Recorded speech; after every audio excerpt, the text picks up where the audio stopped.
Good morning, everybody. Keith Engel, TGI Sports Talk, our debut broadcast. So excited today. As I talked about in the little preview we did last week, I'm excited about the finally having a forum to try something like this. If enthusiasm and the desire to have fun will take you places, we're gonna go places. And I want to encourage you all to, if you haven't, to like and follow the show. And when we have broadcasts, share them. That's the way we'll grow this. We're going to be part of the Wake Up to the Vibe network, as you know. We'll be following Joe Altieri and Wake Up to the Vibe every Friday morning. I was just on with Joe for a few minutes before we started here. And I'm excited to get started. We're going to have lots of a variety of guests, sports writers. My guest today is a well-known sports writer, Kevin Kernan, who I'll talk about in a second. But we've got ex-athletes. We've got some coaches, both local and nationwide, ex-ball players. Pretty much we'll do the gamut. We'll have some fun with you guys, too, at times. I think we'll do some, maybe some what I want to say, some round tables with you guys, and we'll kick around the topics of the day. So I think we'll have lots of fun. And as we go forward, make sure you like this, make sure you share it, because it can be streamed forever, which is scary and exciting all at the same time. So I do hope you guys will comment in the room as well. And we'll try to look at them. It's hard to look at them during the broadcast, but afterwards, some of our guests might go back and review those and maybe answer some of your questions. So to talk about our guest today, our initial guest, who I'm so happy to have on, Kevin Kernan, as I mentioned, has had a long career in sports writing, 44 years-ish with major newspapers, including 23 years, I believe, with the New York Post. Spent some time as a radiocaster as well as a sports writer in the San Diego area. He worked with Tony Gwynn, if I remember, the legendary hitter Tony Gwynn, contributed to some of the ESPN shows. And is currently a contributor for ball9.com, which if you haven't checked it out, check it out. There's some great stuff on there, some great pieces, which I want to talk to Kevin about, that is really have really tickled my fancy. And also I want to mention that Kevin will be elected into the New York Baseball Hall of Fame this year. I believe it was supposed to happen earlier this spring, but with the COVID-19 situation, it got pushed back. So we want to congratulate Kevin for that. And without further ado, we'll bring Kevin in the room and see where we go. Good morning, Kevin. Good morning, Keith. How are you? I'm doing very well. I appreciate you coming on with me so much. As you've heard me say here, and I guess in our conversations back and forth, this is our debut show. So to get somebody of your stature, in my mind, is really an awesome thing. And I've enjoyed your work through the years with the Post. Read you pretty much, well, daily, if you were in daily. Yeah. So tell us a little bit about your career, I guess, and where you've been and how you got to where you are today. Well, it's been 45 years now working on 45 years, and started in 77, right out of college. Very lucky. Went to a small college in New Jersey called Ramapo College. And always loved sports. Played baseball in college. That allowed me to get to know the athletes in college. And I started writing a column, Kernan's Corner, in college. And that's what got me interested. Came out of nowhere. Funny story, I got hired. Basically, I was working for the newspaper, but the editor of the paper wasn't a big sports fan. So he kind of cut back on sports. So the next semester I ran for editor, a friend of mine, we ran for co-editor, became editor of the paper, blew up the sports section, did a lot of great stuff, made it huge, and noticed right then and there, and the reason I tell the story is because we noticed what the people wanted. We noted what the students wanted, and we shrunk down all the ads that all the clubs were taking and used that for positive stories, and I haven't stopped since, Kernan's Corner. Worked in New Jersey. Came with I had two stints with the Post in the early 80s, and then in '88 I went to San Diego for 10 years. Covered the Padres in '94. I moved over to the Chargers. did a radio show with Hank Bauer, the football player. So we had a lot of fun. I remember that name. Yeah. About 7 years of that. And then came back east again in 97 and covered the Knicks. And then quickly moved back to baseball. So my point is, I've been a beat writer in NFL, NBA, and MLB. Most of my, I'm mostly known for my baseball writing. It's my favorite sport. Yeah. But I also spent time, behind me. I got the Michael Jordan. I covered him, The Last Dance. Matter of fact, I'm in The Last Dance in the last 10 minutes. I actually caught you there. And it's a question that stood the test of time because basically I had a good relationship with Rodman. And I waited for him. I knew where to get him, and I got him coming out after the big victory. And I asked him the question: is this the greatest team of all time with the 6 championships and the greatest run and everything? And he gave me a great Rodman answer. He said he talked a little bit, but then he said, if you can't see that, then you must be doing some illegal drugs. And that's a great answer because that's Rodman was a character out there, and WWE wrestling and whatever he was doing, and but I enjoyed watching him. He was a great guy to deal with, great for the media, and back then we had such great access in the NBA. Talking to David Stern years before when I covered the Bird and Magic and we were doing all that stuff, we told him, we said, David, why don't you promote the players more than the teams? The players are what people are excited about, Magic and Bird, and lo and behold, he did it, So the NBA days were fun, and 98. Then 98 was a good year because then I went right to.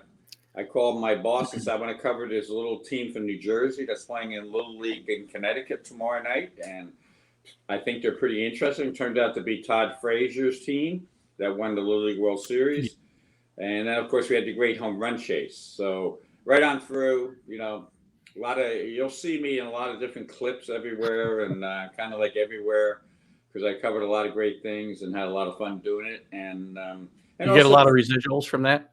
Yeah, I should. I wish I did. But with The Last Dance, most of the clips they had were the players talking. They had very few clips of the writer asking the question as he's walking along because it really showed how we had to do our job and kept that there for, how many years later. So that was good. And I always got along great with athletes because with baseball, I understood the game so well. I played it and I knew what I was looking at. I still know what I'm looking at, and it's a terrible shape right now, baseball, unfortunately. Yeah. And then in the end of April, got a phone call. The Post terminated my position. Life goes on, and I'm proud to say I have 23 years there, never had a sick day, and worked hard, and now started. They reached out to me a little while later, Ball 9, and doing great columns for them because I'm able to do stuff I really want to do.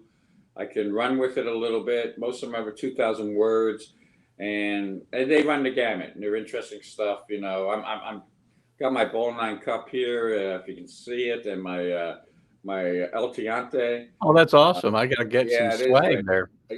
You can see them at ball9.com, and it's Ball 9, Nine. It's not Ball 9 with the number because then you go to a Chinese website.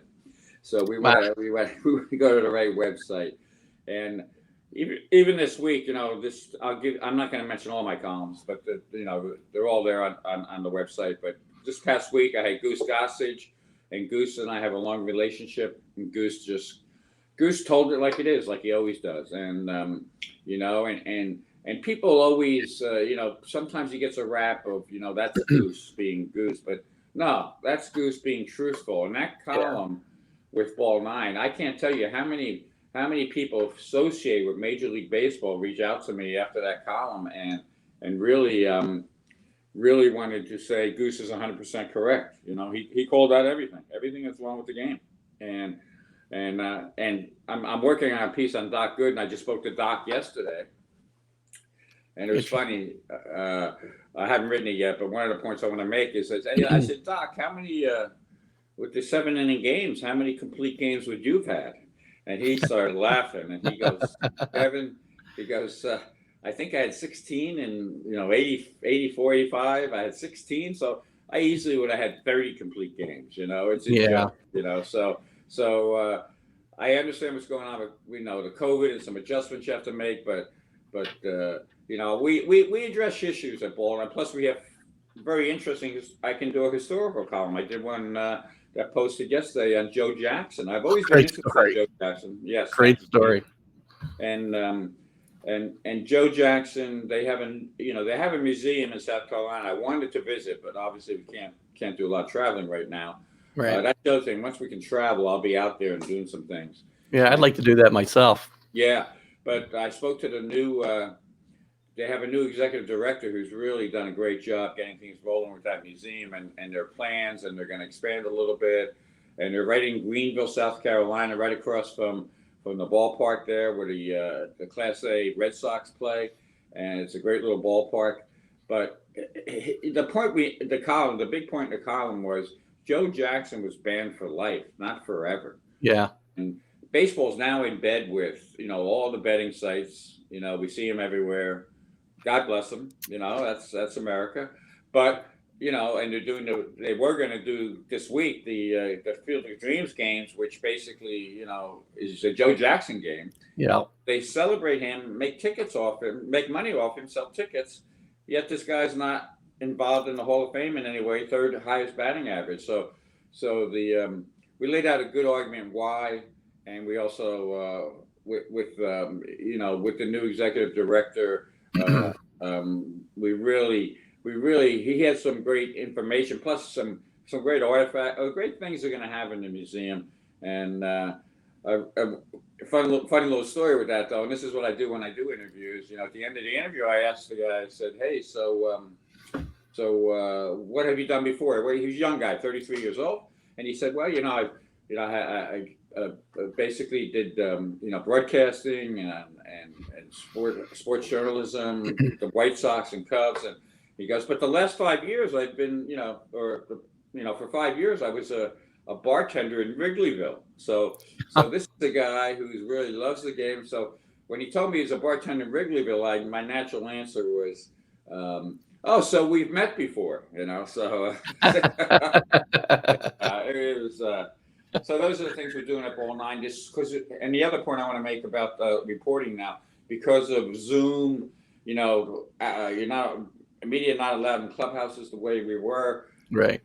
Everything you're getting now, for the most part, is pretty much the same. So we're doing creative stuff, creative stories, trying to get the athletes, still getting access to the real athletes, and having some fun. One final story I want to mention. I did last week. There was a guy talking about COVID, because I like young entrepreneurs too, and that's the point I want to make. Even with the athletes, that's why I get along with them so well, because I get along well always have with the younger generations. And there's a kid had a business where he would have a pop-up wiffle ball park, which was beautiful. He would have tournaments, and he had 65 dates last year, and COVID shut him down. So he's back working now. It's called Backyard Rule. And he has different rules that make the game more exciting, more offensive, more fun. So we'll do a story, on that, because who doesn't love wiffle ball? I mean, it's been around 1953. We're the same age. And so it's not your same old site. And there's also, there's some really in-depth interviews people do. So Rocco, he's great. He has some great access, talks to even Jim Sundberg, like an interview with Jim Sundberg, who was a great catcher with the Rangers. That got a lot of people looking at that.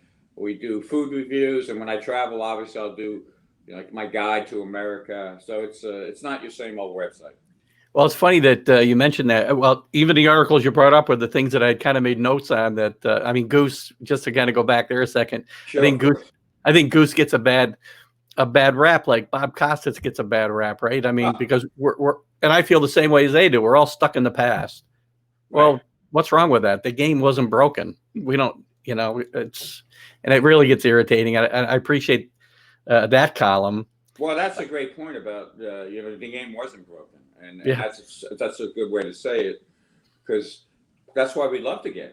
We love the game because you have runners going first to third, because you have strategy, Yeah. because players were played in their positions. A shortstop Yeah. played shortstop. What they've done now with the game, and it's all because of the nerds they want to run every aspect of the game,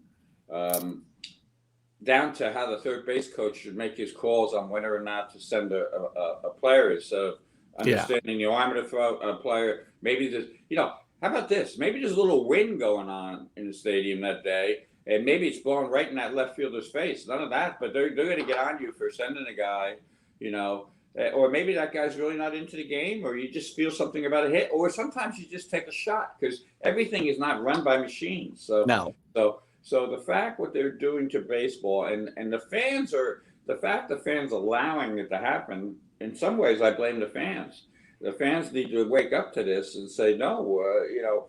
And what happens every October, Keith? The teams that play fundamental baseball win the World Series. Exactly. Over and over again. But the nerds have a great media voice, because much of the media backs them. And they also are very persistent, and they speak the same language as the owners, which is money and numbers. And as a result, the Giants win 3 to 5 World Series with Bruce Bochy managing them, because Bruce Bochy managed them. Exactly. And how they've turned them into the managers and nerd puppets now. It's bad. And if the game doesn't change, it's going to be not anything close to the game that was so great for so long. So that's my little rant on that. And that's a good rant. We're in the same place. It's becoming a video game. It's as you said, pitching, defense, and fundamentals is what wins. I may be wrong. The human element is big. Yeah, you gotta have it. Everybody's getting on Angel Hernandez, rightfully so, this week. But I'd rather have humans. If there's a bad umpire, get rid of them. But I'd rather have humans umpiring than the thing you see on TV, the little square. And if they don't, and here's the thing too, the players have become robots. I'm going to give you one little play, and I hope the people understand this. You can look it up. I'll do it from memory, but I was watching a Giants game, because I'm not a big fan of what the Giants are doing now, and Gabe Kapler. So they're beating the Rockies, and there's like two runners on base, first and second, I believe. And there's a ground ball hit, and the shift is set up in a way where normal second base is not covered, which is astounding to me, because it's a left-handed hitter. And so normal second base is not covered. So you have the guy in the hole, and you have the shortstop somewhere. And so the pitcher, and I love to watch the pitchers. This is the key. Watch the pitchers when balls are hit. Pitcher throws a great pitch, jams the hitter. He hits a little roller towards second base, and you can see the pitcher saying, "Oh, good, I'm out of it." Ball sneaks by the infield, gets into the outfield. The right fielder, who's really, I don't know what the heck he was doing, he picks it up. Runner scores. Other runners going to third, the tying run, and he makes a lazy throw to second, over the second baseman's head. It might have been the third baseman. I don't know who was at second. Right. Yeah. Right. The ball goes unimpeded. Ball goes back almost to the dugout, but the catcher has to run out to save the ball from going in the dugout. Gets past him. The pitcher's backing it up. No one's covering home, and the tying run scores, and the Rockies go on to win the game.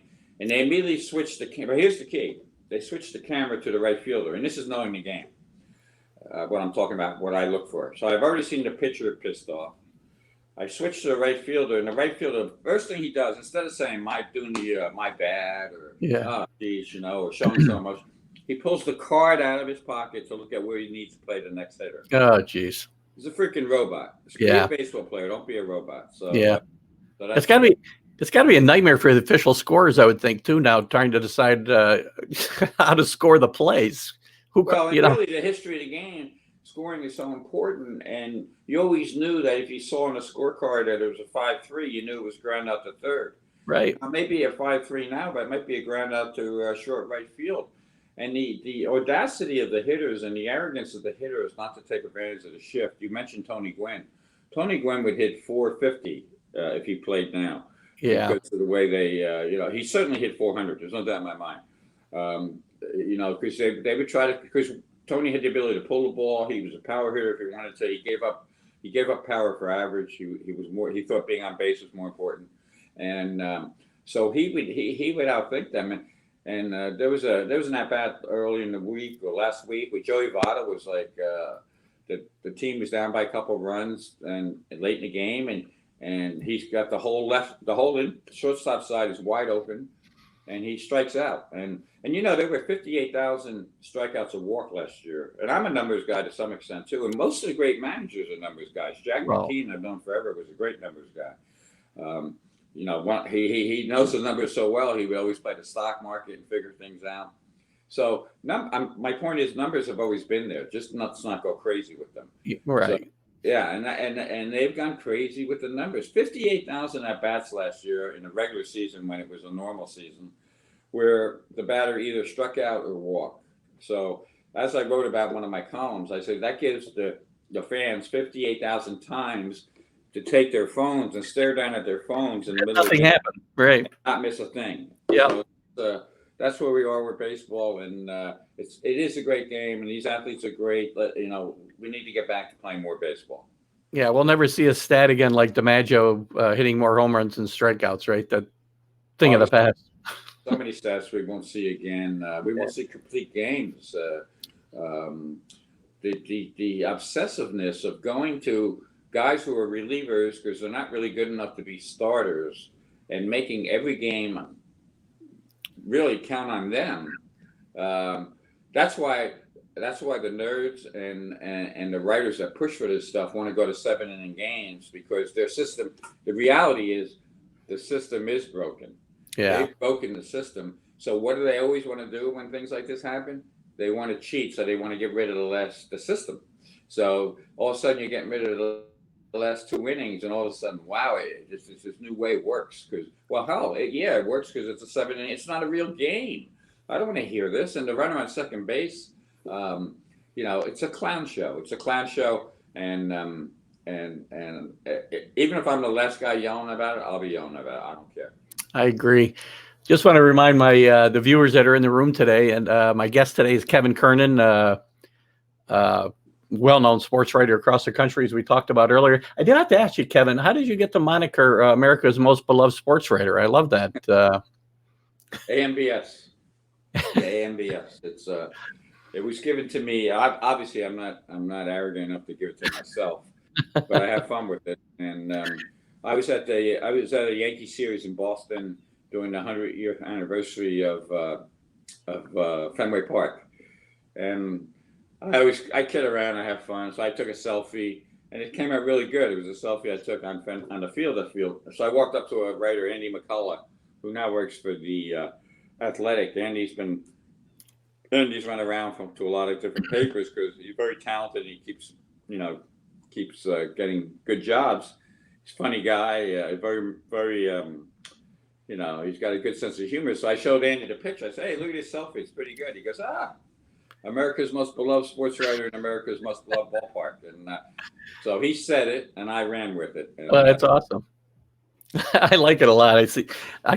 When I first saw the acronym, I was like, "What the heck can that possibly be?" And then I saw it on your Facebook page. It's in my bios, Yeah.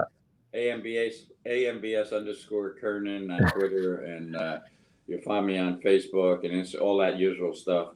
So I put it in my bio, and I explain what it means, and I don't go into great detail, but right. When I get those questions online, hey, what does AMBS stand for? I always say, look at the bio, because I force people to. I'm not going to. I may lead you to water, but you got to drink. All right. Yeah. Agreed. I think it's awesome too, and I don't think it's arrogant. I mean, when you use it in good fun, I mean, it's awesome to be able to be known by something like that. And it's true too. Right, it's true. Well, it always when something is a good story and also has the ability to be true, it's just a double plus. Well, when the decision was made by the Post to terminate the position, I had thousands of people reach out to me, and players, athletes, hundreds call, text, get my number from somebody else so they could call me. Jay Bruce did that, which was very nice of Jay. Former players. So there is some truth behind America's most beloved sports writer. I agree. Going back to ball9.com real quick and some of the stories I have to, and I think you alluded to it a little bit before. There's stories you've written there that I got to believe you couldn't possibly have gotten the New York Post to run. The story about For the Love of the Glove is one of my favorites. Oh, that's a great one. Yeah. I'm going to be 60 years old next in a week or so. And there's never been a time in my life there hasn't been a baseball and a glove in the trunk of my car because I don't know when a baseball game's going to break out. Sure. Exactly. Right? It's still there. And I love that story. It brought me back so many memories, that and the wiffle ball story. Well, that's what we do, and I'm the same way with gloves. Always have, 3 of my kids all grew up playing the sport. My daughter was a very good softball player, and all my kids played in college, so we always played. And so that's a story I've had in the back pocket for a couple of years because I noticed a guy named Jimmy Linetti up in Minneapolis. Every once in a while, I'd see these old gloves refurbished, and he did a phenomenal job on his Twitter account. So I just sent him a note, and we talked, and it's an amazing story because he started doing it for his little league team when his son was like 10 years old, and it's D&J Glove Repair, and D stands for Dominic, his son. So this started when his son was 10. So other little leaguers needed their gloves fixed or whatever. That's how he got started. He's a postal worker, and it was like a side job. Then one of the guys on the teams had a similar, had a story like, I miss I forget what it was. It might have been a Brooks Robinson glove. No, it was a Reggie Jackson glove.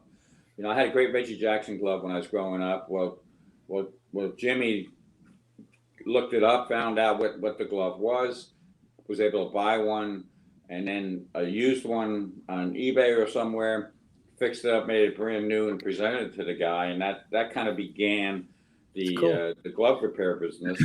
And there's some amazing stories, and I don't want to spoil it for the reader. Go and read it, click on it. But I'll tell one little thing. He saved a lot of gloves that really saved memories for people in times of stress. And like one quick one, like he's done gloves. Like he's had parents come to him, and a grown child, obviously, child grew up, went into the service maybe, and was killed over in the Middle East, and they still have his glove, and they wanted to fix it up to have a memory. So things like that. It's just amazing, an amazing story. And there's I have 3 gloves in a box here. I'm going to send out here to give them a little business and get them, because when I travel with the post and everything, I used to once in a while I dip into a store. If I found a cool old glove, maybe like a red, white, and blue glove or something like that, I'd pick it up. And guy does amazing work, and it's nice to write a story to help a small business. Yeah, great job. And again, I encourage everybody to go to Ball9.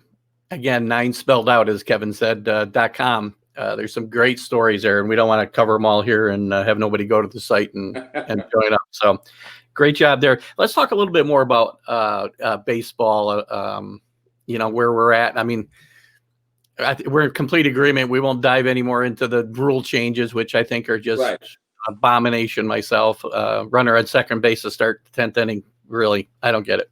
But yeah, I mean, let's talk about it in general. Do you think we should have started the season with all the things going out? Are you okay with the start of the season?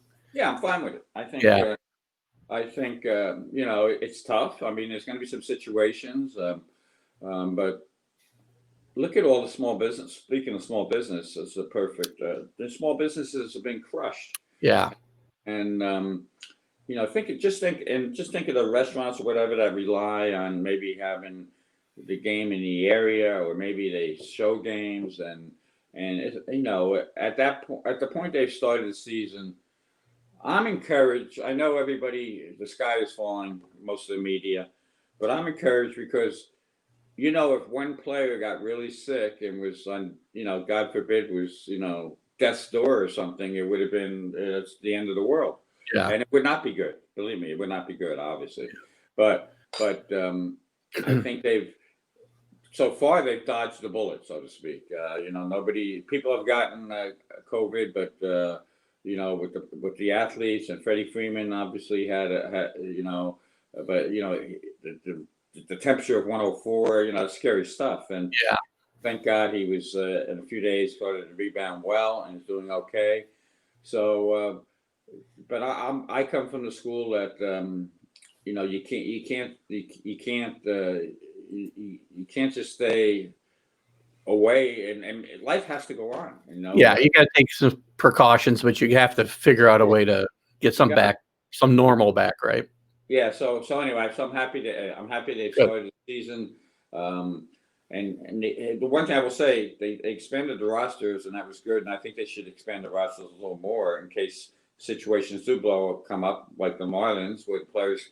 Most of them were asymptomatic, but they're still got to be put away, so put on the shelf. So I Yeah. think it would be wise. That's one rule change that should go. I would almost make it a wide open roster. Like whatever you need, you bring, you open. Yeah, I kind of agree for the Ranger this year for Yeah. sure. And as far as the season starting, I was happy too. Concerned. I want players to be healthy, their families to be healthy, and all that. But I'm happy the season started. I can tell you, my wife is happy the season started because she started me putting on 1970 replays of the Yankees, and Although those games were fun to watch, they were. I loved watching them, but it was baseball, and you saw some exciting stuff. And I would hope some of the new GMs were watching some of those, and maybe can figure out, because you can take all the stuff that they're utilizing and bring it with the baseball model, and then maybe you got something special. So yeah, we'll see. I agree. And one quick point I want to make is Derek Yep. Jeter. I know Jeter is trying to make it baseball, so I'm really excited to watch the Marlins starting off to a good start. It's amazing. I was just going to bring that up to you. I was going to bring you up and ask you, even with everything going on, they're off to a tremendous start. I'm going to have Mel Stottlemyre Jr. on actually sometime in the coming weeks, who works for the Marlins. Yes. You probably know him, to talk about his dad and the Marlins. And I'm amazed to see them at 6-1 with the things they've had to go through. Gary Dembo and Jeter have tried to focus on pitching depth, and just a small thing for the viewers so they understand what Jeter's trying to do from a mental standpoint too. When I was in Jupiter this year, I always go to the ballparks early, go to the backfields. That's how you get your real stories. Yeah. I try to stay out of the press room and the natural places where most of the media hangs. And what struck me about the Marlins was when they went from field to field, or when they came out of the locker room, they got to come out of the locker room that we're stationed by, where we hang out, and go to the fields. They ran. Every one of the players came out, and I noticed early on that Jeter he makes it. If you're going from field 1 to field 5, which is a good little trip, you can't stroll there and just you gotta jog to the next field. So that's just a small little thing, but it goes back to what Jeter always was all about. Like, you never know who's watching, and look like a ball player. So they're mentally they're trying to do that, and we'll see where it goes. Yeah, I can't. I'm a Yankee fan. I don't know how obvious that it is to some of the people that'll see the show, my friends. But if I'm going to have to look at somebody else, it's a team run by Derek Jeter and Donnie Baseball. How can I not have some interest there and root for them? So, now having said that, I was watching their game yesterday, and runner got to third with less than 2 outs. They brought the infield in, and batter was up, lefty batter. He hit a ball off the plate, went really high to second base, could have walked home, and he stood at third. Oh, geez. So they again, but that's the players have been taught so much to be told what to do instead of thinking, Now, obviously, it's 2 plays that you set up. You go in contact or you make it go through. But everyone I've known from when I was playing baseball, when I was a kid, when you heard that ball hit the plate, and if you're paying attention as a base runner, you'll hear that. Whenever the ball hits the plate and you see it going up in that kind of trajectory, you break for home and you score easily. Yeah, again, it takes baseball. It takes time to change the culture of an entire organization, right? So these guys have had it ingrained with them since they've been there. So it takes time. Also, every one of these hitters have they don't practice running the bases like they should, and they just go to a weekend tournament and hit home runs. So That's why if you stop at a local high school game when they're playing again, sometimes you'll see better fundamentals, and I'm not saying it's played better, but you'll see players where guys hustle more and do things like that. So the teams that do that, like I said, the Nationals did it last year. Yep. Kevin Long, I'm very close friends with Kevin Long, and great hitting coach, and he had those guys hitting the ball to the opposite field. They brought in on it. He worked all. Here's a little baseball point. He worked all winter because he lived in Arizona with Harry Kendrick on getting to the inside fastball, something that was known throughout baseball that Kendrick couldn't get to. It. It's a great pitch if you get it. Lo and behold, Kendrick hits that home run off Joe Kelly on a pretty good fastball. So that's what pays off for a team. And, speaking about ex-Yankees and ex-Mets, Kevin Long did a wonderful job, and congrats to him. Good. I lost my point for a second there. So obviously, I was going to talk about the whole sports center mentality of the sport. I think that's, going back to what we started with, I think that's where the home runs and home run derbies, everything, that's a big deal today. And it's not. I think we'll find our way back to the fundamentals. I hate to say it, but it gets a little boring, It does. I agree. I'm a big Yankee fan, Kevin, and this will be blasphemous to my Yankee friends, but I've preferred National League Baseball to American League Baseball for a long, long time because it's still closer to what I remember as a kid. Even though there's still some problems, it's still closer to what I remember. So, actually, somebody asked in the room, and I was going to ask you anyway, so I guess I'll jump here now. Your thoughts on the whole Astros situation, and obviously they're going to have some issues this year. We saw it with the Dodgers a week ago or so. I think their strike zone is going to be kind of belt buckle-ish. I got a feeling I know where you're going to go, but what's your take on that whole situation? Yeah, I covered the Astros last year in the playoffs, and I was there in Game 5 when I was speaking to a couple owners. Actually, I was on the field before the game. It was a couple owners from the Rays, and of course, they always ask you, "What do you think?" And I was saying, well, it's a tough place to win because of whatever reasons. Who knows what's going on here? And of course, they came out and scored. The Astros came out and scored 4 runs on Tyler Glasnow, crushing the ball on everything. And again, if you know what you're looking at, which I do, I was sitting next to Jason Stark, Hall of Fame writer, good friend, and Jason and I turned to each other and said, "Wow, what's going on here? What's going on here?" So.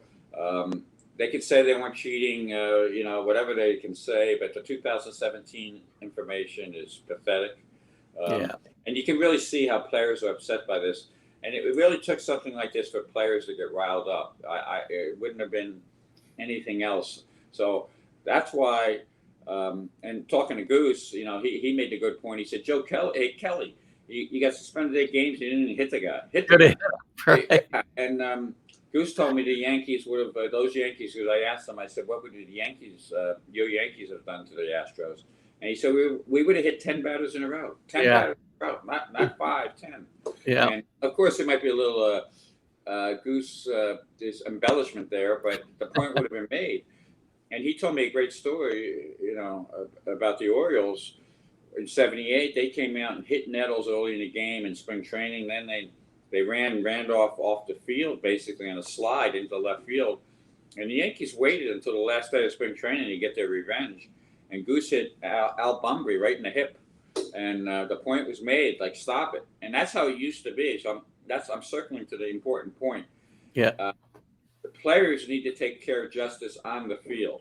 And they know when something's wrong. And that's why if that had been done, and I've talked to numerous players, because players this didn't come out of left field. Everybody knew the Astros were cheating. Right.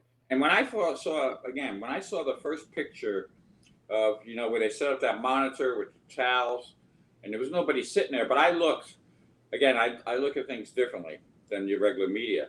I looked at the ground, right, on that picture, and I saw hundreds, if not thousands, of sunflower seeds. So that told me you have a veteran player sitting there spitting seeds, doing this stuff. And that also told me it's probably more than one player. So different players would probably come through and check out that monitor and do things. No doubt in my mind they were cheating terribly. I was the one who asked Crane this year in spring training. I said, Mr. Crane, well, what do you have to say to the 2017 Yankees? And that's when he gave that stupid answer of, oh, it really didn't impact the games. It No, impacted the games. sure it And, did. and, and Crane was everywhere. Crane is as guilty as any of them. Yeah. I saw him everywhere at that stadium, in the ballpark, in the playoffs, press box field. He he knew what was going on, and the manager, Hinch, he got caught in it. And again, but if you know players, if you give them any kind of advantage, they'll try to get it. They'll go for it. But most players know that if I'm doing something that's taking money out of your pocket, and by that I mean like a young pitcher coming up and maybe getting hammered and being sent to the minors, and we never see him again because the Astros are cheating. And a perfect example of that is the Mets played there in 2017. I was at the series. I think the Astros scored 42 runs in a 3-game series and beat the Mets, swept the Mets. So I asked Conforto this spring, Michael Conforto, very upfront guy. I like Conforto a lot. I said, Michael, what do you think about all that now, looking back? And he said, you know what, Kevin? At the time, we thought they were just a bunch of great hitters. We know better now. So across the board, the players are fed up with the Astros.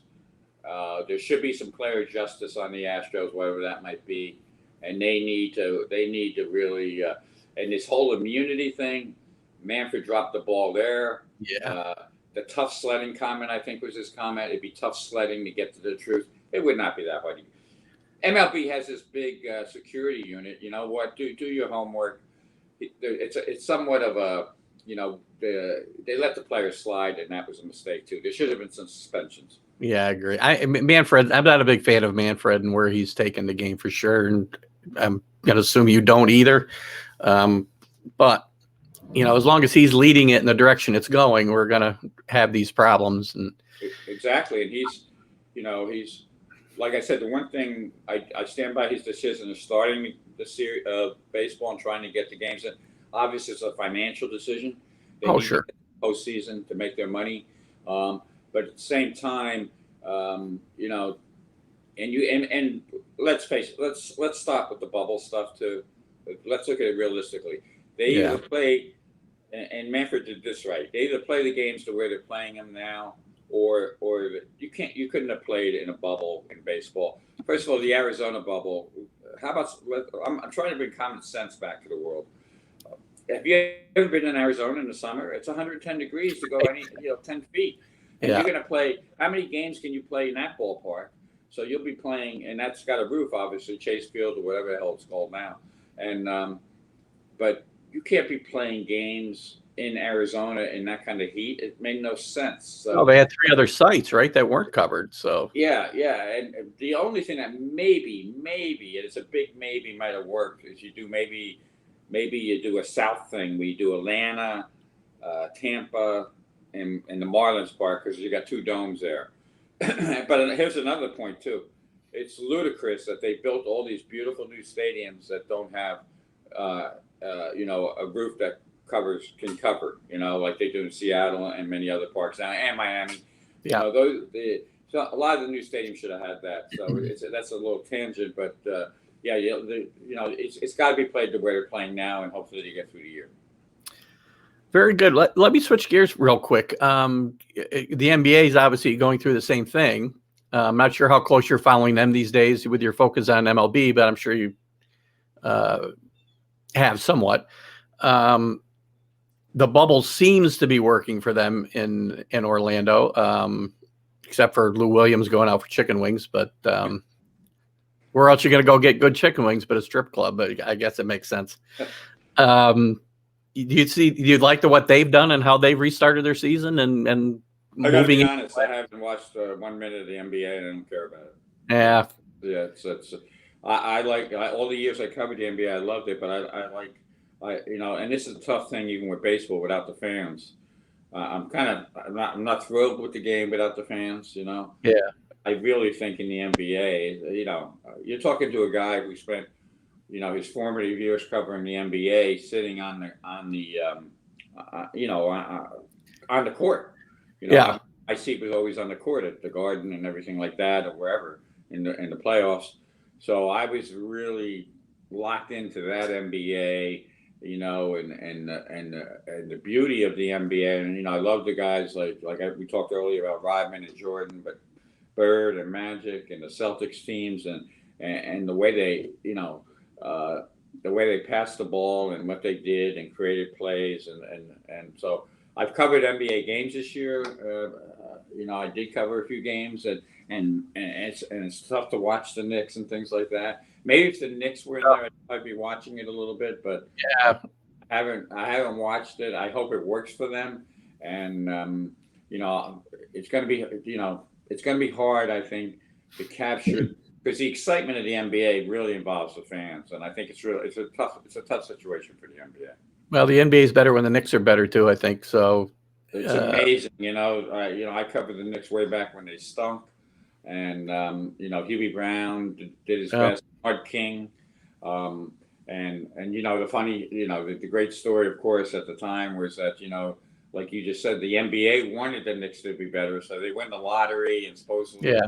the the myth. I'll call the it a myth. corner, the folded corner. No, no. What I heard was that they put that envelope or whatever it was put in a freezer beforehand, so Oh, you could feel the one that was a little chilly.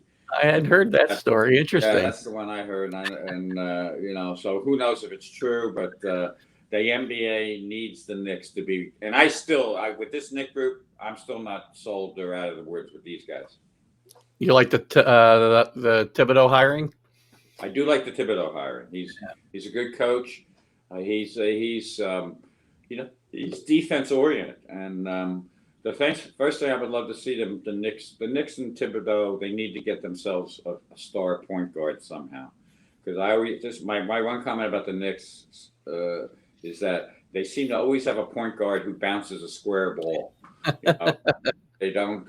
It's not a fluid game with the Knicks, and until they get the guy that can handle the ball, they won't be better where they need to be. Yeah, it's sad. I mean, it's been a lot of years now since they've been relevant, and it's again sports and the NBA and New York sports is better when the Knicks are better, I think. Absolutely. So I hope they get back to that point. That's kind of I'm kind of in the same place with the NBA.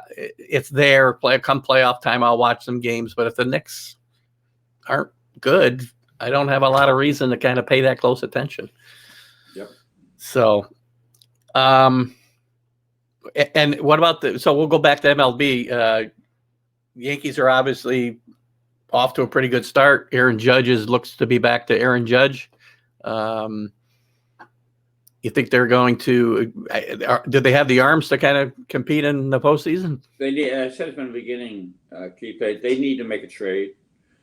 Finally, Cashman woke up to get the ace, which I've been yelling about, for years. Get the ace. They should have got Cole. They need to make the trade.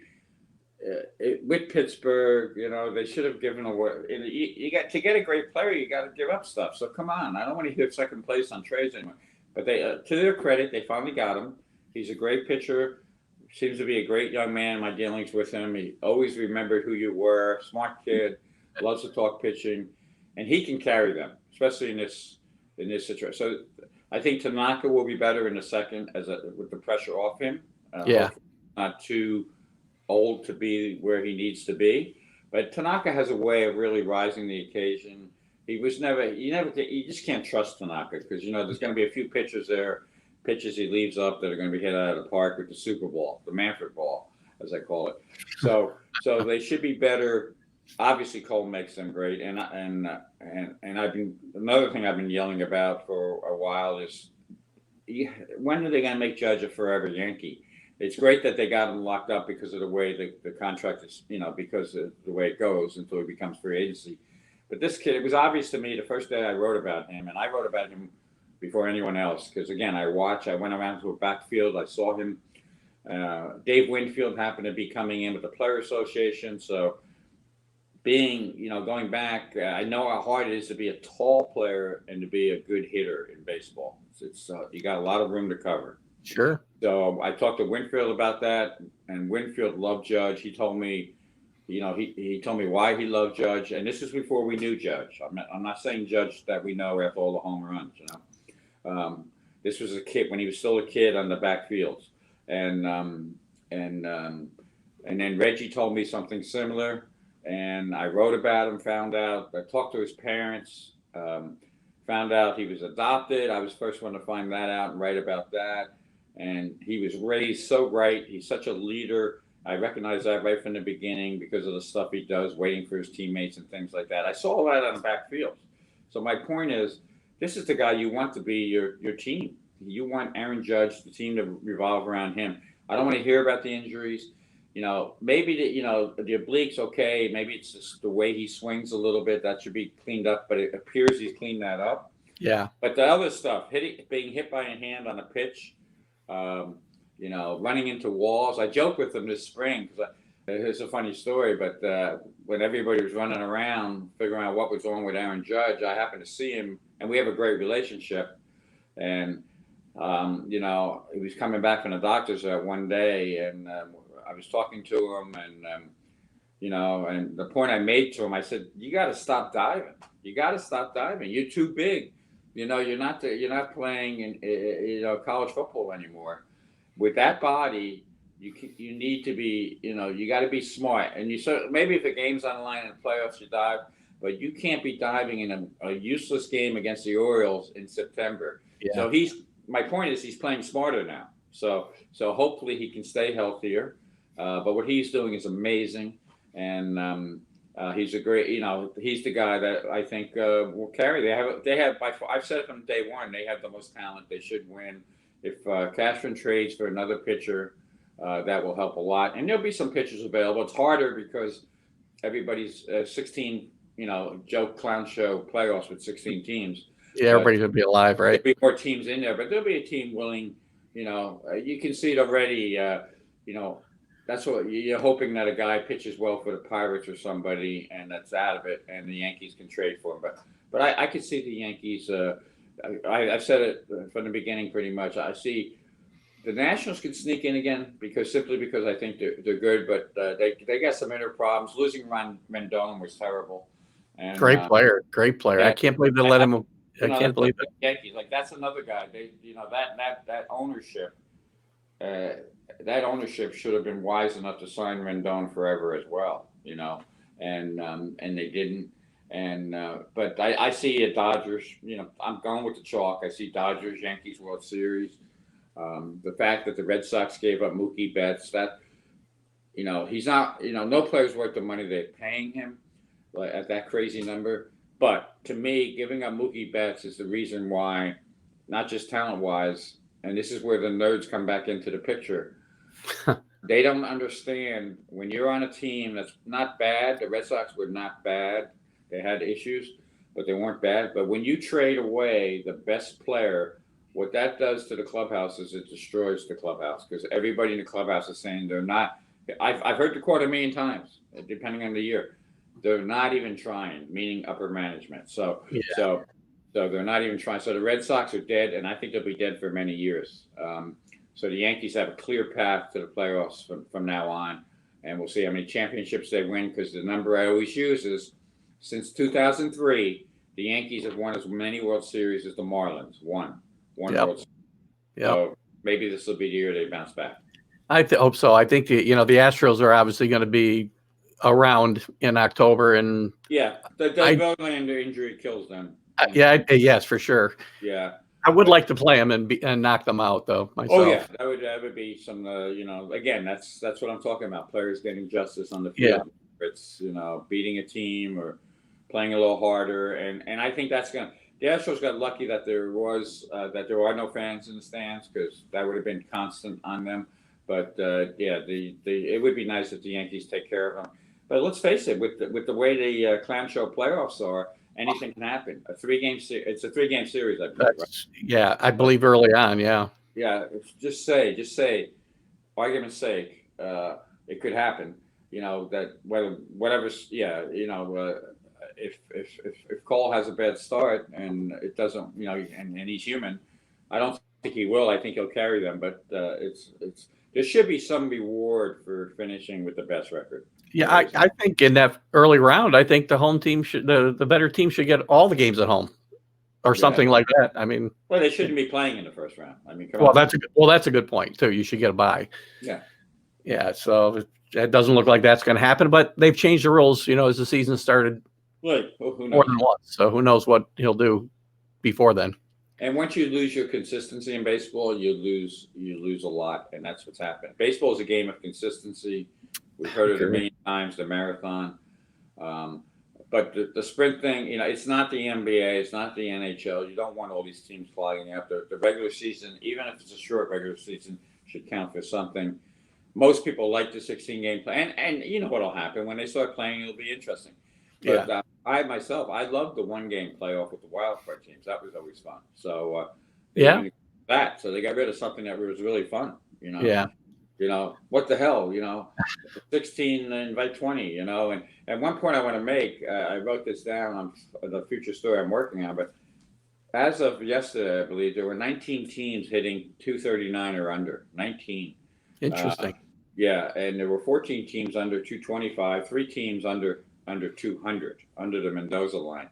Sounds like 1968. Yeah, well, I did look up to 68. There were only 20 teams then, and 13 teams, I believe, were under 238. So they lowered the mound, but it shows you again with all the advantages they've given to the hitter of juice ball. Smaller strike zone, smaller ballparks. This is what we got. Yeah, it's funny. Just to go back to a second, you said the thing about baseball, consistency is what makes baseball, right? And it's funny because I swear to you, the hair on the back of my neck stood up because I started hearing James Earl Jones and Field of Dreams. I started hearing that whole speech. Yeah, and that's one of my favorite movie scenes ever. Is that speech by James Earl Jones? It's a good thing the movies are out there like Field of Dreams and things. Yeah. Because otherwise we wouldn't have any real baseball. That's the real baseball now. Well, Kevin, I've kept you for nearly an hour now, and I do appreciate your time. I know it's very valuable, and we only touched the tip of the iceberg of things I'd love to chat about at some point. I'd love to have you back on at some point if you're amenable to that. Sure. Good luck. Good luck. I appreciate it, and good luck with Ball 9. I'll be there for every column. I can promise you that. Yeah, and then when you read them, if you like them, share them. I'll do that. Good to see you. I'll promise to do that. Okay, Keith. Take care. Take care. Thanks, Kevin. Bye-bye. Bye-bye. So that was we're finishing up our interview with Kevin Kernan. If you joined us late, very prominent sports writer with ball9.com now, but spent many years in many capacities. Where I know him from is the New York Post mostly, writing about the Yankees, writing about the Mets and the Knicks. And I want to thank Kevin for coming on today. He's a great guy, as you can see, and he loves to talk about baseball. That's why this was a great get for me on my first show. And we're going to have more guests. I don't know if they'll all be as good as Kevin. Kevin carried the conversation very well today. I'm very happy about that. And, I want to get more knowledgeable people like that on.